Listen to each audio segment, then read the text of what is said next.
gluten, j'espère que ça va bien. Oui, je suis toute petite en ce moment. Je suis toute petite parce que il y a quelqu'un de très grand qui va faire cette vidéo. Et la personne qui est très grande, c'est mon copain! Salut! Bon, tout ça pour dire que c'est une vidéo assez spéciale cette semaine parce que je suis sur la pointe des pieds en ce moment. Mais pas juste à cause de ça, parce que c'est Paul qui va faire cette vidéo. Il est un peu stressé. Ouais, je vous laisse avec Paul. Bye! Bye!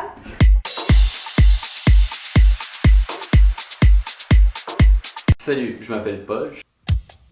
Je suis le copain de Valérie. Je ne suis pas cœliaque et pourtant je mange presque pas de gluten. Aujourd'hui, je vais vous présenter un petit vidéo en fait qui montre c'est quoi les petits trucs en fait quand tu accompagnes quelqu'un dans un régime sans gluten, que tu sois un parent, un chum ou une blonde. Aujourd'hui, je vais vous présenter ça, puis je vais vous présenter un peu mes 5 trucs principaux qui m'ont permis un peu d'accompagner Valérie dans tout la grande aventure qui est le sans gluten.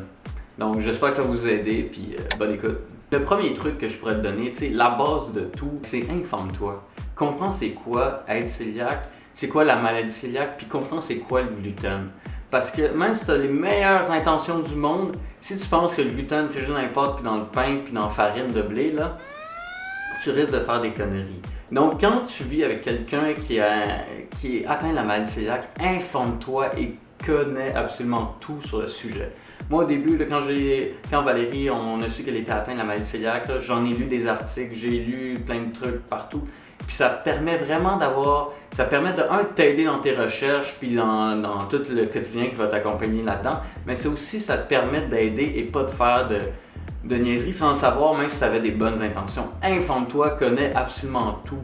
Puis ça c'est drôle parce que tu vas voir que quand en fait tu vis avec quelqu'un qui atteint la maladie cœliaque, tu vas voir qu'il y a plein d'informations, qu'il y a plein de communautés autour de ça, puis vraiment l'information est accessible, il suffit d'aller la lire et d'aller la chercher, puis ça aide vraiment, ça devrait être la base, c'est un incontournable, tu commences par ça, informe-toi, c'est tout, puis voilà, parce que c'est nécessaire, puis après tu pourras vraiment aider, mais faut que tu sois informé, puis en même temps, quand tu es informé, ben, ça te permet que quand les gens te demandent des questions, quand tu vas te manger chez du monde, ben tu pourras répondre aux questions, puis tu pourras aider. Et mon deuxième truc, là, c'est si tu habites avec quelqu'un qui est atteint de la maladie cœliaque, c'est enlève le gluten de la maison. Enlève totalement le gluten de la maison. Moi, au début, quand Valérie elle a été atteinte, qu'on a su qu'elle était atteinte de la maladie cœliaque, ben, on s'est dit, on va mettre chacun de nos bars, puis moi, je vais avoir mes produits, toi, tu vas avoir tes produits, voilà. Mais rapidement, tu sens que c'est vraiment plus compliqué. Puis en plus, tu augmentes beaucoup les risques de contamination croisée. Donc, la première chose à faire, enlève tous les produits de la maison. Puis en plus, même si ça paraît draconien, même si tu dis « Eh boy, on va pas s'en sortir », en réalité, vous allez vous en sortir. Puis même, vous allez vraiment plus vous aider l'un et l'autre. Bien, surtout toi, tu vas plus aider parce que tu vas vraiment essayer d'en trouver des produits. Donc, vraiment, enlève les produits sans gluten de la maison. C'est le meilleur truc que je peux te donner pour avoir une bonne base. Puis surtout, aider la personne avec qui tu vis ça, puis l'accompagner dans ce régime-là. Un autre truc qui va être rapidement incontournable, ben, c'est qu'il faut que tu apprennes à cuisiner. Il faut que tu reviennes vers la base. C'est sûr que quand tu vis avec quelqu'un qui atteint la maladie cœliaque, là, ben des hot dogs puis du Kraft Dinner, ben ça fonctionne plus. Faut que tu apprennes à cuisiner tes repas. Faut que tu saches travailler avec la base, avec des fruits, des légumes. Faut que tu avec des lentilles, avec de la viande, mais faut que tu reviennes à la base. Tu peux plus vraiment utiliser des trucs qui sont préparés parce que la majorité des trucs qui sont préparés contiennent du gluten. C'est vraiment que là que se passe le problème.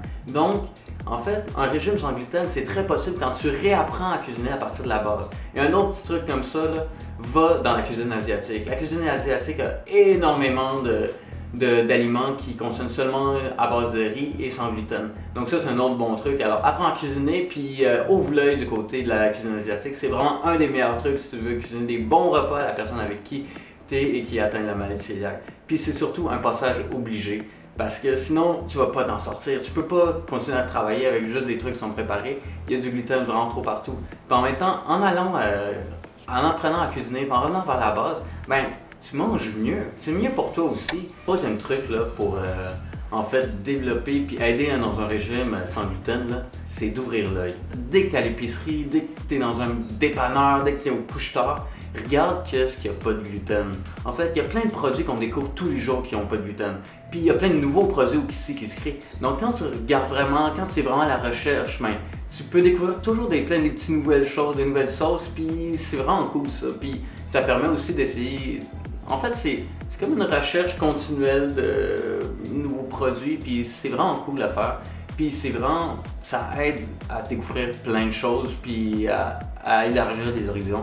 Donc il faut foncer, puis il faut vraiment prendre le temps de regarder. Je pense qu'on y gagne vraiment, surtout dans un régime sans gluten, quand on perd beaucoup, on est réduit en fait dans le nombre de produits qu'on peut avoir. Mais quand tu essaies d'en trouver d'autres, ben, c'est toujours une petite victoire quand tu trouves un nouveau produit qui découvre ou une nouvelle boîte de tacos sans gluten, des chips sans gluten.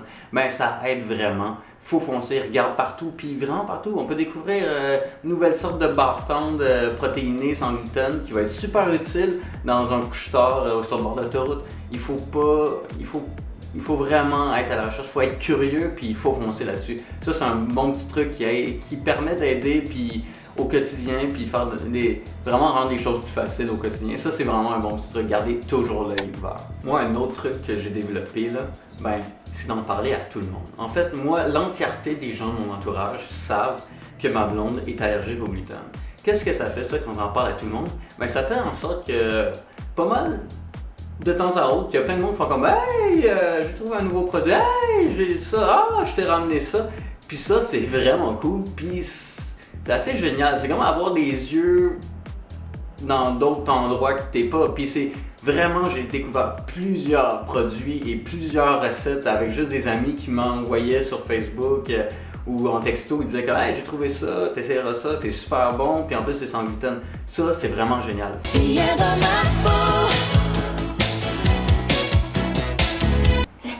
Allô! Mes cheveux sont deg! Alors j'espère que vous avez apprécié. Si c'est le cas, n'hésitez pas de faire un pouce en l'air. Alors présentement que je suis sur... je dis n'importe quoi. Je vous souhaite une bonne journée, une bonne semaine et plein de sans gluten et on se revoit dans une semaine. Bye!